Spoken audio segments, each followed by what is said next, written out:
Eu cumprimento os irmãos na graça e na paz de nosso Senhor e Salvador Jesus Cristo. Eu faço votos, irmãos, que o que vamos aqui compartilhar com os irmãos seja de grande valia para a vida de cada um de vocês. Constitui-se, não é, não somente num simples compartilhar de algo ou de um trecho das Escrituras, mas também, de certa forma, de um desabafo, não é? Um desabafo não meramente pessoal. Eu diria que não é um desabafo meu, até porque, particularmente, eu não tenho no presente momento razões para fazer tal desabafo. Mas um desabafo que eu acredito que seja um desabafo de muitas pessoas, de muitos irmãos, de muitos crentes, pastores, líderes, enfim. Eu acredito que a palavra que nós temos para compartilhar com os irmãos aqui, ela seja de grande valia. De grande valia para você, de grande valia para todos. Pois bem, quer dizer que os irmãos estão um pouco resfriados, tá certo? Peço aos irmãos a compreensão, por gentileza.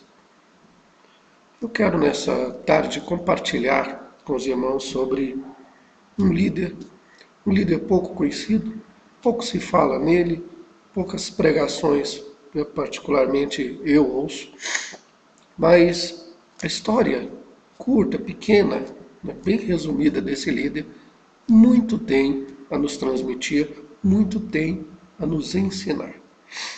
Eu convido os irmãos para lerem comigo um trecho bíblico em Filipenses capítulo 2, dos versículos 25 a 30. Diz assim a palavra de Deus. Julguei, todavia, necessário mandar até vós Epafrodito, por um lado meu irmão, cooperador e companheiro de lutas, e por outro vosso mensageiro e vosso auxiliar nas minhas necessidades. Visto que ele tinha saudade de todos vós e estava angustiado porque ouvistes que adoeceu. Com efeito, adoeceu mortalmente. Deus, porém, se compadeceu dele, e não somente dele, mas também de mim, para que eu não tivesse tristeza sobre tristeza. Por isso, tanto mais me apresso em mandá-lo, para que, vendo-o novamente, vos alegreis e eu tenha menos tristeza. Recebei, pois, no Senhor com toda alegria, e honrai sempre a homens como esse, visto que, por causa da obra de Cristo, chegou ele às portas da morte e se dispôs a dar a própria vida para suprir a vossa carência de socorro para comigo. Senhor, tua palavra por si só é viva, eficaz, poderosa, penetrante e perscrutadora. Meu Deus, que nesse momento, Senhor, use de misericórdia para conosco, use-me nesse momento para transmitir esta mensagem aos irmãos na internet que terão acesso a ela e certamente de alguma forma serão edificados pela mesma. Essa é a minha oração, humilde e sincera, em o nome de Jesus. Amém e amém. Amados, quem em todo o tempo de vida cristã, em todo o tempo que serve a Deus, nunca enfrentou uma situação em que você tenha tido a impressão de que determinadas pessoas que se dizem irmãos são falsos? Quem nunca foi vítima de uma difamação, de uma calúnia, não é? De falatórios profanos os mais diversos? Sabemos que não há ninguém que esteja isento desta situação, mesmo aqueles que talvez digam que nunca viveram. O próprio Jesus foi vítima de difamações, de calúnias, coisas dessa natureza. Então todos nós estamos sujeitos a situações como essas. E o que me chama mais a atenção é que situações como essa, elas dizem muito. Por quê? Porque elas revelam o caráter das pessoas que estão ao nosso redor. Elas também nos dão a oportunidade de sermos imitadores de Cristo Jesus. Eu não quero aqui espiritualizar e fazer aquele auê dizendo, isso é o diabo que está se levantando. Não. Muitas vezes são comportamentos de pessoas, né, que fazem parte do meio do povo de Deus, da igreja e etc., mas que infelizmente tem uma postura incoerente com relação à vida das pessoas, à privacidade das pessoas e etc. E, diante destas situações, eu me propus a fazer um desabafo. Né?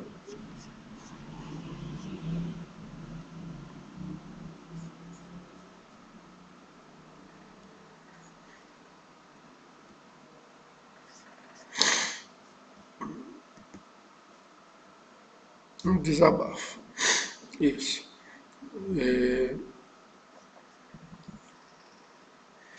Eu quero falar um pouco sobre o irmão Epafrodito e tomá-lo como exemplo para falar as coisas que nós vamos falar. Em dias em que tantas pessoas se promovem, tantas pessoas por tão pouco, muitas vezes se sentem a bola da vez, tentam prejudicar as outras pessoas, existem até termos que não deveriam existir em nosso meio, mas existem, como por exemplo, puxar o tapete. Particularmente eu não sou muito amigo desta expressão, mas certo é que existem algumas coisas que entristecem muito a vários irmãos no reino dos céus. Né? E vários líderes nos dias de hoje também, em contrapartida, são considerados como ninguém. Eu acredito que muitos dos irmãos talvez já tenham vivido a experiência de terem sido considerados em um dado momento como ninguém por alguém que se sente alguém. Né? E não existe nada pior do que isso. Né? Nem todos tiveram na Bíblia a fama que Moisés teve, que Davi teve, que Paulo teve, etc. Né? Alguns, como Epafrodito, permaneceram no anonimato. Mas o que eu percebo quando eu leio esse texto bíblico é que existem pessoas que desempenharam um papel muito importante mesmo estando no anonimato. Não é muito diferente dos nossos dias. Nós vemos Epafrodito mencionado aqui na carta aos Filipenses, não é? E mencionado de forma muito honrosa. Nós vemos aqui o irmão Epafrodito. Deus concede ao apóstolo Paulo vários companheiros. Nós temos Timóteo, que foi um companheiro fiel. Nós temos Priscila e Áquila. Nós temos Lucas, um médico. Não é? Nós temos Silas, Onésimo, Marcos, Tíquico, Ninfa, Trófimo, Aristarco, Arquipo. Enfim, vários companheiros que Deus concede ao apóstolo Paulo. Porém, aqui aparece Epafrodito dentre estes vários companheiros do amado apóstolo. E Epafrodito, o nome dele por si só significa amável, significa, não é, amável. Eu entendo que, de fato, provavelmente ele era muito amável, e é o que a gente percebe nesse texto aqui, dando uma observada superficial, ainda que superficial, dá para a gente perceber que, de fato, ele era um homem muito querido. O que a Bíblia nos diz a respeito de Epafrodito? Pois bem, Epafrodito ele fez parte da vida de Paulo quando Paulo estava preso em Roma. Né? A igreja de Filipos ela resolve enviar este amado servo de Deus para confortar, né, o apóstolo na prisão, para entregar ajuda financeira ao mesmo e também para trazer notícias da igreja ao apóstolo Paulo. Pois bem, quando ele chega a Roma, ele é acometido de uma doença letal, de uma doença mortal. Paulo, então, o vê às portas da morte, em síntese, né? Ora a Deus e ele é miraculosamente curado. Paulo, então, se apressa a enviá-lo de volta à igreja de Filipos. Então, nesse precioso texto que nós lemos, nós observamos algumas coisas muito interessantes. Primeiro, Epafrodito recebe um dos títulos que eu particularmente, irmãos, considero um dos títulos mais lindos, mais proficientes, sabe, que uma pessoa pode receber. Embora hoje muitas pessoas estejam psicoadaptadas a esse título e não tributem ao mesmo o devido valor. Me refiro ao título de irmão. É assim que Epafrodito é tratado. Geralmente na vida a gente tem muitos conhecidos, a gente tem muitos colegas, a gente tem muitos amigos, mas o ser chamado de irmão é algo muito particular, muito pessoal, muito íntimo de certa forma, né? Nos arremete à ideia de comunhão, né? De amor fraternal, dentre outras coisas. Uma coisa interessante que a gente percebe é que na Bíblia, ser chamado de irmão é praticamente uma espécie de promoção. Né? Por quê? Porque nós percebemos que Jesus primeiro chama os discípulos de servos. Depois vai chamá-los de amigos. E se nós observarmos bem, se eu não me engano, Mateus 28, capítulo 10, ele vai chamá-los de irmãos, quando ele vai dizer, dizei a meus irmãos. Né? Então nós vemos a importância bíblica do termo irmão. Né? Hebreus capítulo 2, versículo 11, a palavra de Deus diz assim, porque o que santifica, como os que são santificados, são todos de um, por cuja causa não se envergonha de lhes chamar irmãos. Né? Só que, em contrapartida, quando nós avaliamos e analisamos as Escrituras, nós também percebemos um lado negativo relacionado ao termo, ao título irmão. Paulo, por exemplo, vai falar em alguns textos do Novo Testamento sobre falsos irmãos. Paulo foi vítima de muitos falsos irmãos. Eu acredito que você que está me vendo, me ouvindo nesse momento, também já deva ter vivido alguma situação relacionada a isso. Particularmente, eu vivi várias nesses 21 anos que eu sirvo ao Senhor. Paulo, por exemplo, ele vai falar em 2 Coríntios 11, 26, e vai dizer o quê? Que ele esteve em perigos entre falsos irmãos. E aí a gente pergunta, né? O que mais fez Paulo sofrer, chorar, concernente ao seu ministério? A gente percebe que os falsos irmãos, né? Falsos irmãos como Demas, por exemplo, que amou o presente século, né? Falsos irmãos como Himeneu, como Fileto, né? Que optaram pelo naufrágio da fé. Falsos irmãos como Alexandre Latoeiro, que causou muitos males ao apóstolo Paulo. Né? Então, talvez se faça a pergunta, existem falsos irmãos? Com certeza existem, irmãos. E a nossa oração é que Deus nos guarde dos falsos irmãos. Que Deus nos livre, né, da influência destas pessoas que muitas vezes nos trazem tanto dano, nos fazem tantos, proporcionam tantas angústias. Não é? Então, que Deus nos livre da maldade dos falsos irmãos, da impiedade, da hipocrisia, do fingimento dos falsos irmãos. Por outro lado, quando eu estudo a história do nosso querido irmão Epafrodito, uma luz, ela nasce no interior do meu coração e me alegra, me conforta extremamente. Eu percebo no irmão Epafrodito que se por um lado existem os falsos irmãos, por outro lado, existem os verdadeiros. Né? Existem os verdadeiros. E Epafrodito é um exemplo de um irmão verdadeiro. Né? Eu encontro em Epafrodito esse exemplo. E a gente percebe o que Paulo diz de Epafrodito no texto em que nós lemos. Né?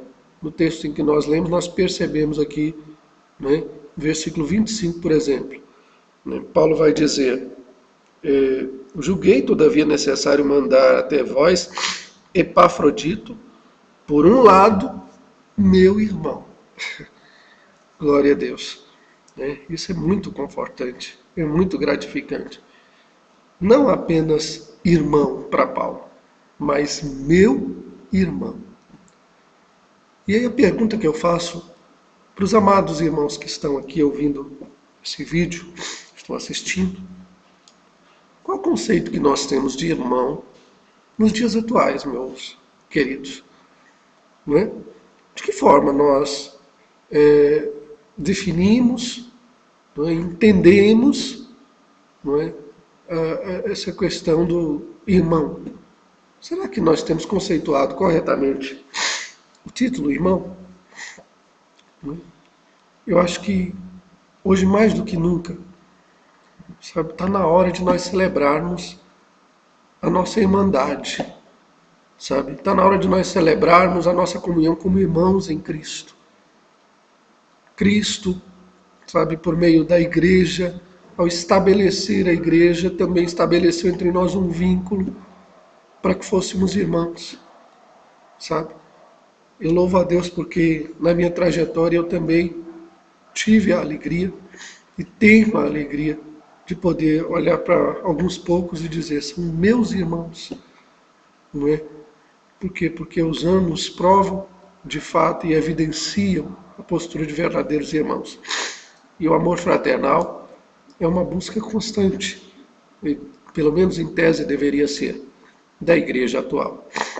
Ainda no versículo 25, o apóstolo Paulo diz, meu irmão, cooperador. É outra coisa que me chama a atenção. O que é um cooperador? Cooperador é alguém que ajuda, né? É alguém que está pronto não a dividir, mas a somar. E a somar ao lado de outrem. A somar, por exemplo, ao lado de seu líder, né? Hoje existem pessoas que não somam ao lado de seus líderes. Esse é um grande problema que nós temos. Se por um lado nós temos uma crise de liderança, porque existem líderes que não lideram, por outro lado existem pessoas que têm dificuldade de somar com seus líderes. E esse também é um imperativo divino nos dias em que estamos vivendo, não é? Salomão, por exemplo, vai ilustrar bem esse princípio, não é? Do que significa cooperar. A questão de quando ele fala ali, por exemplo, vai ter com a formiga, não é? Se nós observarmos a formiga, nós vamos entender ali um princípio glorioso, o princípio de cooperação. As formigas, elas se dividem em 3 grupos, basicamente. São as cortadoras, são as carregadoras e são as arrumadoras. São 3 grupos nos quais se dividem, cada um tem o seu devido lugar e faz o seu papel. E aí a gente pergunta, como cooperar? A Bíblia nos ensina. A gente tem que cooperar com amor. A gente tem que cooperar com fé.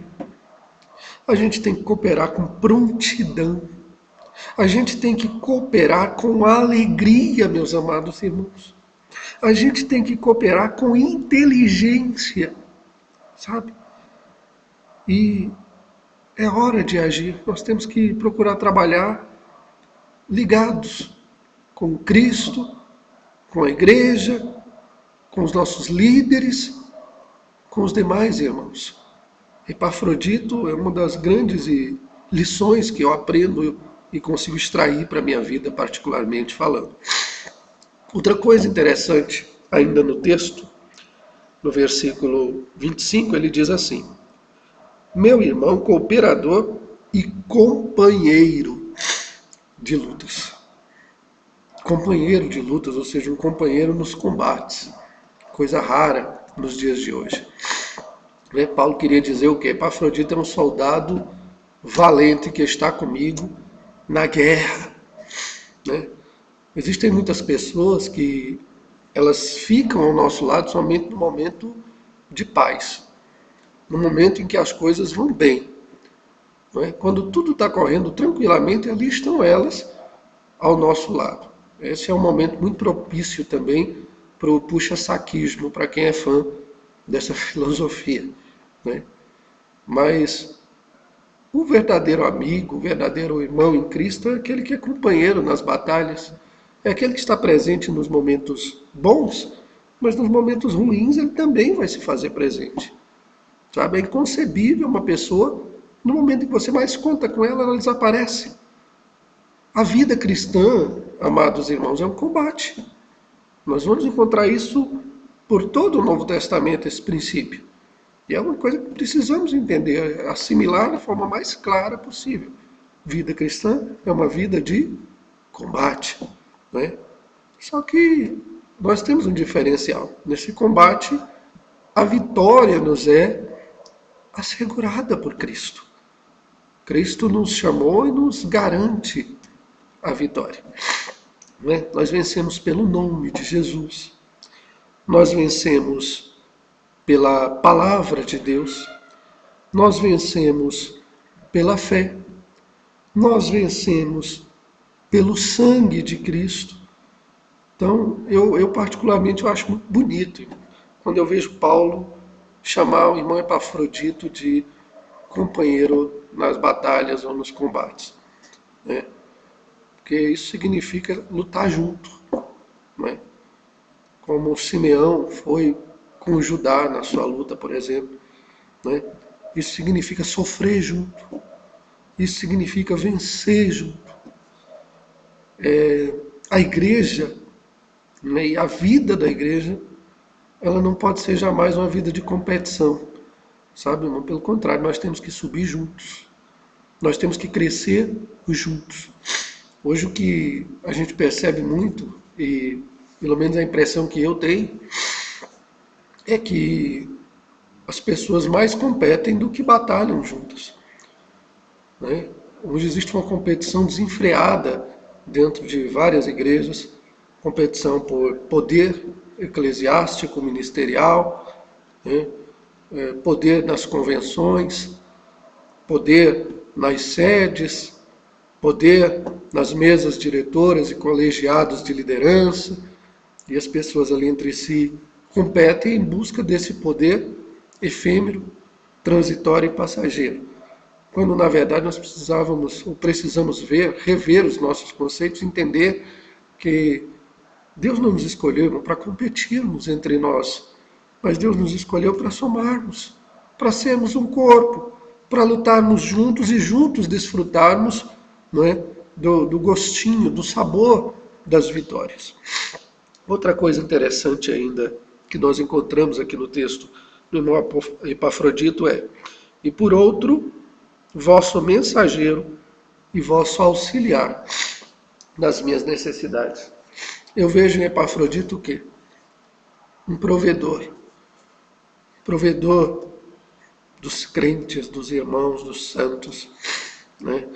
Ele chama de vosso enviado aqui no texto bíblico. Vosso enviado, né, para prover as necessidades. Então, tente imaginar por um momento a chegada de Epafrodito em Roma. Tente imaginar por um momento o encontro com Paulo e aquele momento em que ele diz: Paulo, aqui está a nossa oferta. Paulo é a nossa oferta de amor.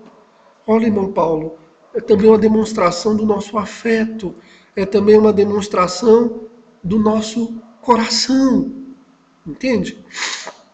Epafrodito, irmão, é uma expressão exata de generosidade encarnada. Isso nós encontramos no irmão Epafrodito, e o oposto da avareza, que hoje é uma característica aparentemente muito marcante no meio da igreja, né? Existem muitas pessoas que são avarentas. Talvez isso explique a dificuldade de muitas pessoas de contribuir, né? Nós vivemos numa geração onde um grande número de irmãos tem dificuldade de contribuir quando o assunto é obra de Deus, né?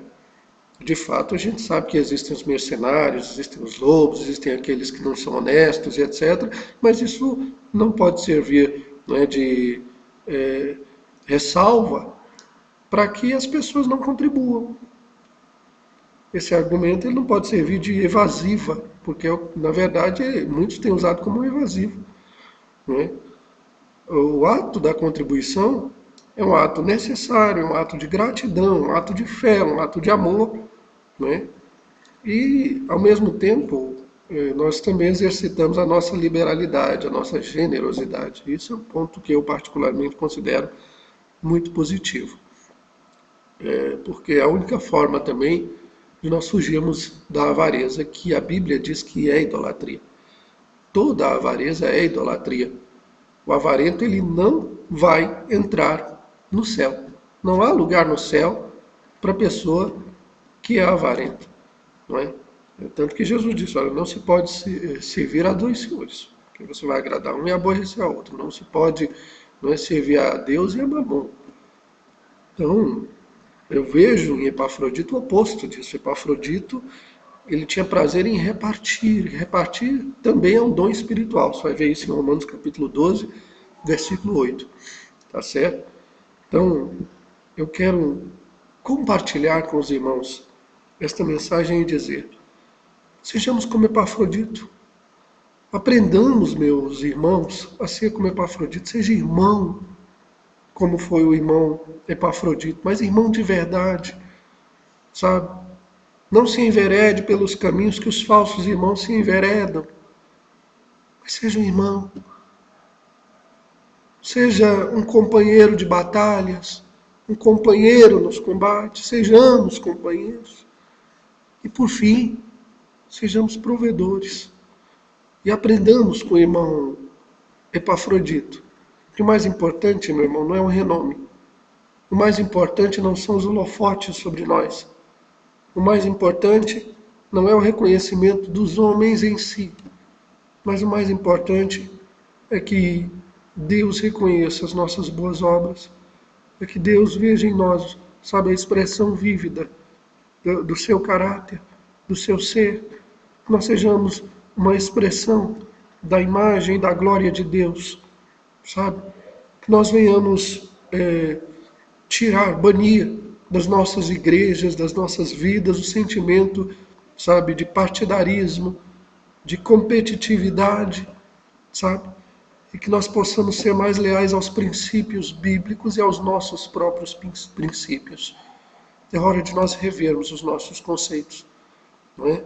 É hora de nós avaliarmos de fato quais são as nossas prioridades. A prioridade bíblica que todos nós precisamos ter é buscar primeiro o reino de Deus e a sua justiça, para que todas as coisas sejam acrescentadas. E também cumprir, não é, o grande mandamento que se resume em dois. Amar a Deus sobre todas as coisas e ao próximo como a si mesmo. Que Deus em Cristo possa abençoar os irmãos e eu espero que os irmãos sejam edificados por esta palavra. Amém.